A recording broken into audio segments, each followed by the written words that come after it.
আসসালামু আলাইকুম। Achieve education ইদুলের পক্ষ থেকে সকলকে জানাচ্ছি স্বাগতম। আশা করি তোমরা সবাই অনেক বেশি ভালো আছো।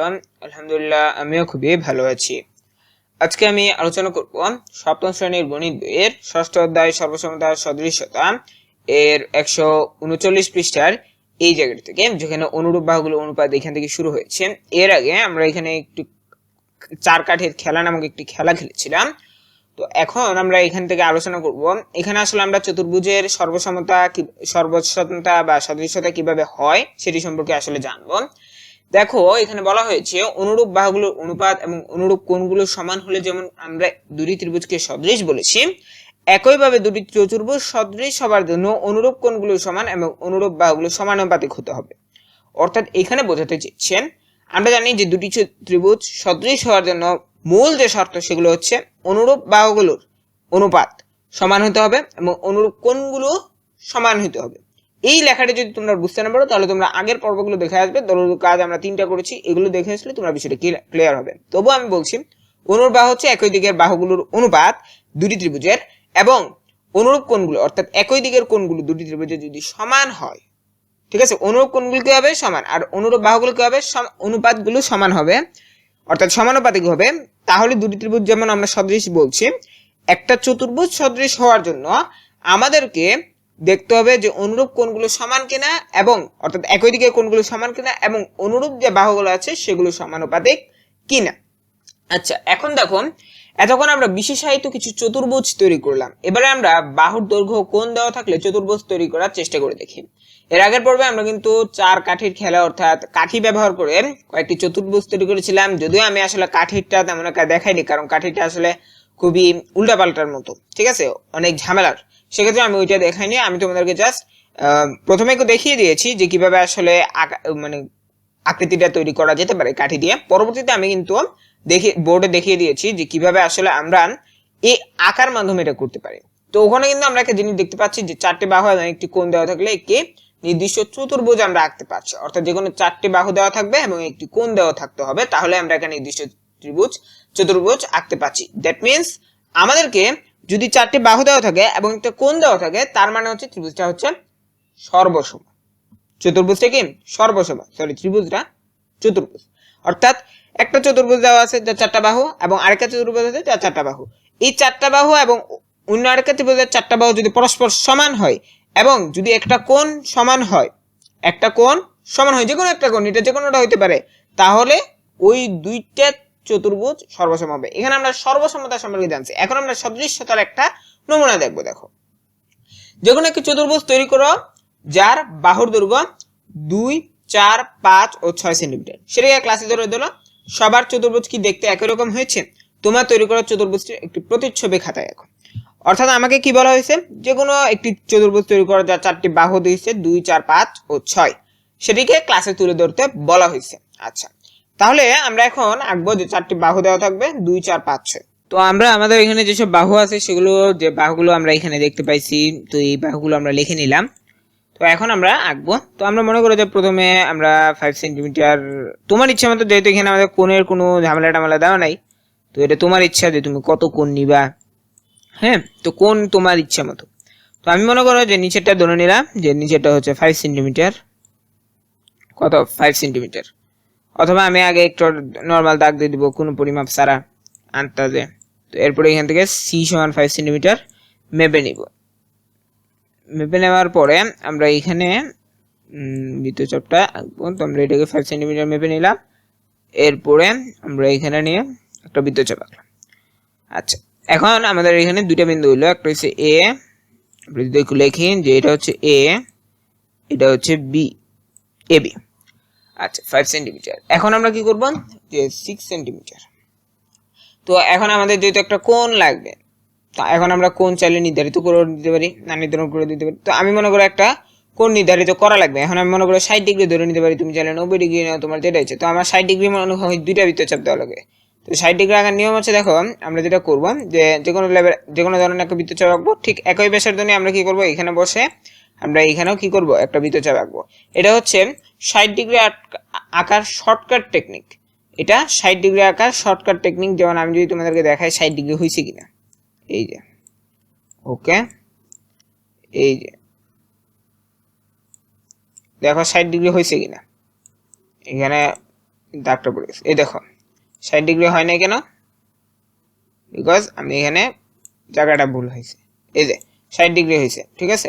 আচ্ছা, এখানে দেখো 60 ডিগ্রি হয়েছে, এখানে এক্সট্রাটা পড়ছে। তো এখানে যেহেতু 60 ডিগ্রি হয়েছে আমরা দেখতে পাচ্ছি, তো আমরা কি করব, এই বরাবর একটা দাগ টানবো 60 ডিগ্রি, এই যে ওকে। এখানে আমরা দেখতে পাচ্ছি এটা কেন হয় না জানো, কারণ হচ্ছে যখন আমরা নিছিলাম তখন আমাদের পরিমাণটা আমি বেশি নিছি, এই কারণে। ওকে, 60 ডিগ্রি হইল। তো আমরা মনে করি এই আমার দৈর্ঘ্যটা বাড়াই ফেললাম, আমার ইচ্ছা। আচ্ছা, এখন এখানে মনে করি আমরা 4 সেন্টিমিটার কেটে নিতে পারি। তো 4 সেন্টিমিটার সমান করে নিই আমরা। 4 সেন্টিমিটার, এই যে 4 সেন্টিমিটার নিলাম, এখন এখান থেকে এই পরিমাণে কেটে নিব এখান থেকে, ঠিক আছে। আচ্ছা, এখন আমরা এখানে কেটে নিলাম। তো আমরা মনে করো এখানে আমরা এটাকে চিহ্নিত করলাম কি দিয়ে, ডি দিয়ে, কি দিয়ে, ডি দিয়ে। আচ্ছা, তো এটা কত সেন্টিমিটার, 4 সেন্টিমিটার। এখন আমরা এখানে যেহেতু 5 সেন্টিমিটার নিচ্ছি, এখানে কত নিলাম, 5 সেন্টিমিটার, ঠিক না? এখানে আমরা 5 সেন্টিমিটার নিচ্ছি। তো আমাদের এখন কোন কোন বাহু আছে, আমাদের আছে 6 সেন্টিমিটার আর 2 সেন্টিমিটার। তো এখন আমরা যেটা করতে পারি যে 6 সেন্টিমিটার আর 2 সেন্টিমিটার দিয়ে যে আমরা এখানে একটা 6 সেন্টিমিটার ব্যাসের একটা বৃত্তচাপ আঁকবো। তো যদিও বৃত্তচাপটা অনেক বড় হবে, বোঝা যাচ্ছে, কারণ 6 সেন্টিমিটার। তো আমি এখানে পরিমাপ করে নেই যে এটা আসলে এটা সমান কিনা। এখানে দেখো 6 সেন্টিমিটার হয়েছে। তো আমরা এখন এটাকে এখানে বসাবো, বসে একটা বৃত্তচাপ আঁকবো যে কোনো লেভেলের, ঠিক আছে, যে কোনো পরিমাণে একটা বৃত্তচাপ। তো বৃত্তচাপটা একদম উপর দিয়ে চলে যাচ্ছে, দ্যাট মিনস এটা 2 সেন্টিমিটারকে ছুঁইছেও না। আচ্ছা, তো এখানে যে বিষয়টি দেখা যাচ্ছে যে আমরা আসলে চতুর্ভুজটা আঁকতে পারতেছি না। কি করতে পারতেছি না, আঁকতে পারতেছি না। কেন আঁকতে পারতেছি না, কারণ হচ্ছে কেন আমরা আঁকতে পারছি না, কারণ এখানে যে হিসেবটি দেওয়া রয়েছে এই হিসেবটির মাধ্যমে আসলে একটি চতুর্ভুজ অঙ্কন করা যাবে না। এটি আসলে 2 না হয়ে অন্য কোনো একটা সংখ্যা হতে হবে। কারণ হচ্ছে এত কম দিয়ে আসলে একটা চতুর্ভুজ এভাবে অঙ্কন করাটা যায় না, ঠিক আছে। কারণ হচ্ছে এখানে যখন আমরা বৃত্তচাপটা আঁকবো তখন এইখানে আরেকটা বৃত্তচাপ আঁকার জন্য কমপক্ষে 3 সেন্টিমিটার প্রয়োজন। অর্থাৎ এটি আমরা যেভাবে আঁকি না কেন কমপক্ষে 3 সেন্টিমিটার প্রয়োজন, যেটা আমাদের নাই। এখন আমরা কোণের পরিবর্তন করলেও এই জিনিসটা হবে না, কোণের পরিবর্তন করলেও এই জিনিসটা হবে না, কারণ আমাদের ওইখানে পর্যন্ত যাওয়া যাচ্ছে না। অর্থাৎ এখানে আসলে এই চতুর্ভুজটা আঁকাটা পসিবল হচ্ছে না। আচ্ছা, তো এটা যেহেতু পসিবল হচ্ছে না সেক্ষেত্রে তো আর কিছু করা যাবে না, কারণ আমরা চাইলে কোণের পরিবর্তন করতে পারি, কোণের পরিবর্তন করতে পারি, কিন্তু কোণের পরিবর্তন করেও আসলে এটা আঁকা যাবে কিনা এটা কিন্তু নিশ্চিত না। কারণ হচ্ছে এখানে 6 সেন্টিমিটার 5 সেন্টিমিটার আঁকার পরে থাকে 4 সেন্টিমিটার 2 সেন্টিমিটার। এইখানে মধ্যবর্তী এখানে যখন একটা বৃত্তচাপ আঁকতে হবে কমপক্ষে আমাদের কত লাগবে, 3 সেন্টিমিটার লাগবে। 3 সেন্টিমিটার নাই, আঁকা যাবে না। 2, একটি চতুর্ভুজ WXYZ আঁকা, যেখানে WX সমান 5 সেন্টিমিটার, XY সমান 4 সেন্টিমিটার, YZ সমান 3 সেন্টিমিটার, ZY সমান 5 সেন্টিমিটার। প্রথম খেলায় আমরা নাম দিলেও, দ্বিতীয় খেলায় শীর্ষগুলোর নাম দিয়ে বাহু নির্দিষ্ট করে দিয়েছি। এবারে তৈরি করা চতুর্ভুজ তুলে ধরে দেখো সবার চতুর্ভুজ দেখতে একই রকম হয়েছে কিনা, তোমার নিজের তৈরি করা চতুর্ভুজটি খাতায় গেল। তো এখানে আমাদেরকে নামগুলো দেওয়া আছে, আগেরটাতে আমাদের নাম কোনো দেওয়া ছিল না। তো এখন আশা করি আঁকা যাবে, কারণ এখানে 3 4 5 5, ঠিক আছে, এটা আঁকা যাবে। আমরা যেসব জিনিস লাগে, তো আমি এটাকে একটু বড় করে নিই। তো এখানে আমাদেরকে যে জিনিসটি বলা হয়েছে দেখো, এখানে আমাদের WXY তৈরি করে WX সমান 5 সেন্টিমিটার, 5 সেন্টিমিটার আঁকতে হবে। আমি এখানে 5 সেন্টিমিটার আঁকলাম। 5 সেন্টিমিটার আমি না আঁকে আমি যে পরিমাপ নিলাম, এরপর আমি এখান থেকে 5 সেন্টিমিটার পরিমাপ করে নিলাম স্কেল থেকে, ঠিক আছে। 5 সেন্টিমিটার পরিমাপ করে নিয়ে আমি একটু দেখবো যে আমার এটা ঠিক জায়গায় বসছে কিনা, ঠিক আছে, বসছে কিনা সেটা দেখার জন্য আমি এটাকে আরো জুম করে নিব। ওকে, এখন আমরা এখানে একটা বৃত্তচাপ আঁকবো, ঠিক আছে। আচ্ছা, এখন আমাদের এখানে কি আছে, WX সমান 5 সেন্টিমিটার। তো আমরা মনে করো যে এটা ধরে নিলাম, এটা হচ্ছে WX, ঠিক আছে, এটা হচ্ছে WX 5 সেন্টিমিটার। এখন আমরা এখানে দিছে xy সমান 4 সেন্টিমিটার, xy সমান 4 সেন্টিমিটার। আচ্ছা, তো এখন এখানে যেহেতু কোনো কোণ দেওয়া নাই, বুঝতে পারতেছো যে আমাদের কোনো কোণ নাই, সেক্ষেত্রে আমরা xy সমান হচ্ছে 4 সেন্টিমিটার এটা ধরে নিলাম যে এটা হচ্ছে 4 সেন্টিমিটার। আমরা এখানে আমাদের 4 সেন্টিমিটারটা নিলাম। এখন আমরা এখানে কি করলাম, একটা বৃত্তচাপ আঁকলাম। এখন আমরা এখানে আবার xy হচ্ছে 4 সেন্টিমিটার, yz হচ্ছে 3 সেন্টিমিটার, yz, তো yz টা আমরা এখন আঁকতে পারবো না, wz আঁকতে হবে। wz আমরা এখানে আঁকবো, তো wz এর পরিমাণটা হচ্ছে 5। তো এখন আমাদের কোনো কোণ দেওয়া নাই, কোণ যখন দেওয়া নাই তাহলে একটা কোণ বানাইতে হবে। তো কোণ আমরা কিভাবে বানাইতে পারি, মনে করো যে আমার ইচ্ছা হচ্ছে আমি এখানে একটা দিব বৃত্তচাপ আর এখানে একটা বৃত্তচাপ, তাহলে আমার 60 ডিগ্রি হচ্ছে, 60 ডিগ্রি দিয়ে আঁকো, কোনো সমস্যা নেই, ভিন্ন কিছু হবে না। এরপর আমরা কি করবো, যে কোনো একটা লম্বা টান দিয়ে দিব, এই বরাবর আমরা একটা লম্বা রেখা এঁকে দিব, এই যে, ঠিক আছে, হয় না এটা 60 ডিগ্রি লম্বা রেখা। তো এখান থেকে আমাদের 5 সেন্টিমিটার কেটে নিতে হবে। আমি 5 সেন্টিমিটার পরিমাপ করে নিই। এখানে আমার আছে ডিজিটালি, আমি ডিজিটালটাও দেখে নিতে পারি, চাইলে আবার আমি একটু মেপেও দেখতে পারি যে আসলে কিভাবে কি করা যায়। 5 সেন্টিমিটার, তো আমি এখান থেকে এখানে একটা বৃত্তচাপ আঁকলাম। ওকে, আর একটু বলিছে এদিকে হবে এটা, ওকে, এরপরে এদিকে নিয়ে আঁকলাম। এখানে হচ্ছে 5, এখানে হচ্ছে wx আর এটা হচ্ছে কত, z, wx z হইল। এখন আমরা কি করব, আমরা এখানে যেহেতু একটা বৃত্তচাপ দিছি, এটা কিসের বৃত্তচাপ আমরা জানি, এটা হচ্ছে কিসের, এটা হচ্ছে zw না y, এটা কিসের, এটা হচ্ছে xy, xy হচ্ছে নিচেরটা, আর আরেকটা হচ্ছে কত, wx হচ্ছে 5 সেন্টিমিটার, আর xy, wx হচ্ছে নিচেরটা আর xy হচ্ছে 5 সেন্টিমিটার এটা। তো এখন এখানে আরেকটা হচ্ছে wz, তো আমরা 5 সেন্টিমিটার আঁকলামই। এখন আমাদের yz হচ্ছে 3 সেন্টিমিটার, yz এখানে যেটা হবে, এখানে আমরা 3 সেন্টিমিটার মেপে নিব, এটাকে নিলাম 3 সেন্টিমিটার। তো আমরা এখানে এটাকে নিলাম, ওকে, এই যে আমাদের 3 সেন্টিমিটার, ওকে। এখন আমরা এখানে 3 সেন্টিমিটার একটা বৃত্তচাপ আঁকবো, বাস। এখন এখানে আমরা যে জিনিসটা করব সেগুলো হচ্ছে এগুলোকে যোগ করব, এটা আবার নিচে আসলো, এই যে আমরা এটাকে যোগ করলাম, 4 সেন্টিমিটার হলো, আর এখানে আমরা এইটাকে যোগ করব, এই দুইটাকে আমরা এখন যোগ যদি করি তাহলে এখানে হচ্ছে 3 হইলে 3 সেন্টিমিটার, ঠিক আছে। তো এখানে wx y আমরা এইটা একটা আঁকলাম।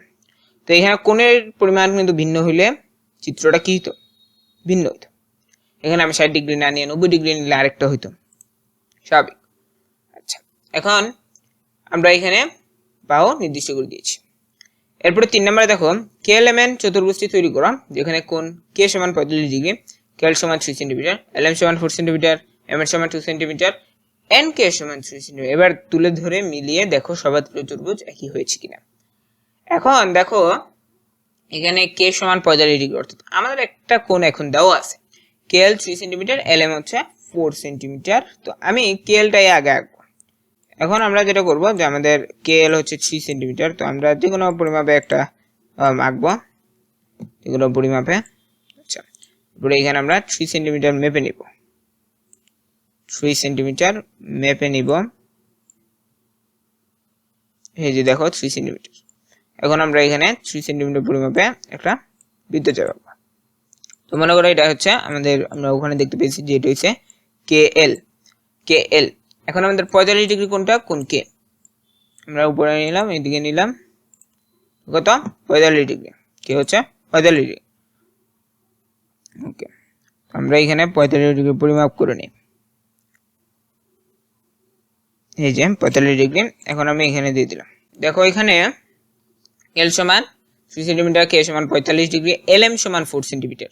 অর্থাৎ এখানে এল এম যেটা হবে এটা পরিমাপ কত 4 সেন্টিমিটার। তো এখন আমরা মনে করো যে এখান থেকে 4 সেন্টিমিটার পরিমাপ করে নিই, স্কেল দিয়ে মেপে নিই এটা 4 সেন্টিমিটার কিনা। 4, হ্যাঁ এটা 4 সেন্টিমিটার। এখন এটাকে এখানে বসিয়ে এরপর আমরা এখানে একটা বৃত্তচাপ আঁকবো। আর এখানে আমাদের কে এল এর পরে হচ্ছে এন কে অর্থাৎ 3 সেন্টিমিটার, এন কে অর্থাৎ এটা এন কে হচ্ছে 3 সেন্টিমিটার। তাহলে আমরা এখানে দিলাম 3 সেন্টিমিটার হইল, পরে এখানে রাখলাম, বৃত্তচাপ দিলাম। এখন এটা হচ্ছে এন কে, এখানে আমরা এনটাকে চিহ্নিত করে দিই এন কে।